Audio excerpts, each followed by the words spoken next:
मुझे थोड़ा समझाइए ना कि 3 साल की हैं आप, 3 साल की हीरोइन, और इस 3 साल की हीरोइन अपने आप को अगले 5 साल में कैसे देखती है, करियर वाइज भी। क्योंकि देखिए आप अपने करियर ही है ये आपका, मुझे जी। थोड़ा समझाइए। जैसा कि आपने कहा कि पल पल बहुत ही बड़ी फिल्म थी, लाइक ऑन पेपर। पर वो मतलब फिल्म चली नहीं, वो अलग बात है। पर उसके बाद ऐसा नहीं था कि मुझे पहली फिल्म मिल गई तो स्ट्रगल उधर ही रुक गया और उसके बाद मुझे बैक टू बैक फिल्म्स मिले, ऐसा नहीं हुआ। ऑफर्स आए पर वो वैसे वाले ऑफर्स थे जिसके लिए शायद मैं रेडी नहीं थी या मुझे ज्यादा दिलचस्प नहीं लगे वो ऑफर्स, और जिस वजह से वो नहीं किए मैंने। But at the same time जिस चीज ने मुझे लिटरली बचाया आफ्टर पल पल वो था अच्छे रिव्यूज, एंड उसके लिए I can't thank the audiences enough, I can't thank the critics enough, क्योंकि उनके रिव्यूज की वजह से मुझे बहुत सी मीटिंग्स मिली विद डायरेक्टर्स एंड प्रोड्यूसर्स। और उसके बाद जाके निखिल अडवाणी जी के साथ मैंने काम किया एम्पायर पे, फिर उसके बाद हबीब जी के साथ काम किया, हबीब फैजल जी के साथ, और तरुण मानसखानी जी के साथ अपने दूसरे प्रोजेक्ट पे दिल बेकरार। तो अब तक का सफर अच्छा रहा है पर मुश्किल रहा है, पर अच्छा रहा है। और आगे का सफर मैं यही देखती हूँ कि मुझे ऐसे किरदार निभाने का मौका मिले जो एक्साइटिंग हो, चैलेंजिंग हो, इनरिचिंग हो एज एन एक्टर मेरे लिए। हम्म, देखिए बॉलीवुड की परिवार से आप नहीं हैं, बाहर से आती हैं, आउटसाइडर हैं। तो ऐसे में आप आप उन चुनौतियों का भी सामना करती होंगी जो बाहर से आई हुई लड़की, पहली फिल्म एक बड़ी फिल्म होती है, बड़े बैनर की फिल्म होती है, और उसके बाद तो वो कौन सी चीज है जो आपको सबसे बड़ी चुनौती लगता है एक हीरोइन के तौर पर आज?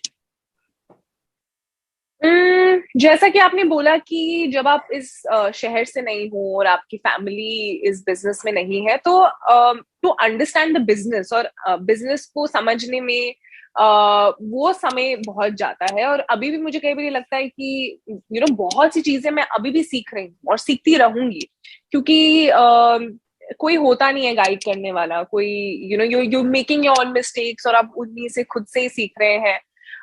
तो वो एक अभी तक मुझे चैलेंज लगता है कि कुछ चीजें मुझे अभी तक नहीं पता कि कैसे करते हैं, कैसे क्या करते हैं, मुझे नहीं पता, तो वो मैं सीख रही हूँ हर दूसरे दिन। और और जब मैं आई थी इस शहर में तो ऑफ कोर्स कहाँ रहना है, एक जगह से दूसरी जगह गाड़ी, ऑटो, रिक्शा, ट्रेन कैसे करना है, कम्यूट, तो वो भी बहुत बड़ी चुनौती रही है मेरे लिए। जी। थोड़ा मुझे अपने परिवार के बारे में बताइए ना कि आपके पापा मम्मी क्या करते हैं, कितने भाई बहन हैं, कितनी पढ़ाई की है, कौन कौन सी स्कूलों में पढ़ाई की है आप? मेरे शिमला में, हिमाचल में फैमिली बिजनेस है, और मेरी एक बड़ी बहन है, और वो अभी मेरे साथ मुंबई में ही है, वो इधर ही काम कर रही हैं।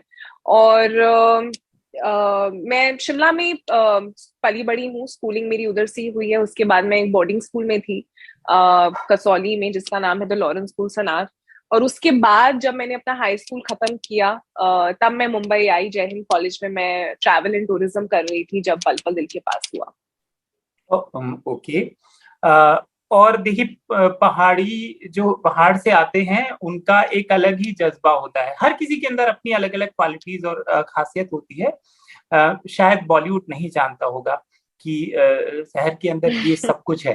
वो कौन सी बातें हैं जो आप चाहती हैं कि बॉलीवुड को आपके अंदर से वो एक्सप्लोर करना चाहिए, और साथ में अगर कोई कोलैबोरेशन अच्छा हो तो ये मैं कर सकती हूँ जो बॉलीवुड में अब तक नहीं है या बहुत कम होता है? पहाड़ियों की लंग कैपेसिटी बहुत अच्छी होती है, तो वो भाग बहुत अच्छे से सकते हैं। मैं स्प्रिंटर रही हूँ स्कूल में, क्योंकि बचपन से आधे से ज्यादा रोड्स इन शिमला और Manali, Manali which is like my second home, वो रिस्ट्रिक्टेड रोड्स हैं, वहां पे गाड़ियां नहीं जाती हैं। तो बचपन से ही हम बहुत छोटे थे तो मम्मी हमें वॉक पे लेके जाती थी, तो चलने की बहुत आदत है, भागने की बहुत आदत है। तो स्कूल में स्प्रिंटर रही हूँ, भागती थी, तो आई थिंक लंग कैपेसिटी बहुत अच्छी है। तो आई फील इन फ्यूचर मैं ऐसा किरदार जरूर निभाना चाहूंगी which is based on like से अ स्प्रिंटर और एन एथलीट और any of those things. Okay. और आप बॉलीवुड की पार्टियों में जाती हैं, वहां पे हिस्सा लेती हैं जब कोई आपको निमंत्रण देता है, और आपको लगता है काम मिलने के लिए क्या पार्टियां महत्वपूर्ण होती हैं, वहां पर रिश्ते बनते हैं काम वाले? जी बिल्कुल नहीं, ये मैं बिल्कुल नहीं मानती हूँ कि अगर आप पार्टीज पे जाएं तो आपको उधर जाके काम मिलेगा या नहीं मिलेगा। ये according to me, I think ये बिल्कुल काम नहीं करता है। लेकिन यस, मैं अगर किसी बॉलीवुड पार्टी में जाती हूँ तो वो मैं इसलिए जाती हूँ because just to have a good time, to meet people, and if somebody is invited to just be there. तो मैं इस वजह से जाती हूँ। My reasons to attend a party or a get together are very different. मैं कभी भी इसलिए नहीं जाती हूँ कि इनसे मिलना है, मैं कुछ कैलकुलेशन से नहीं जाती हूँ।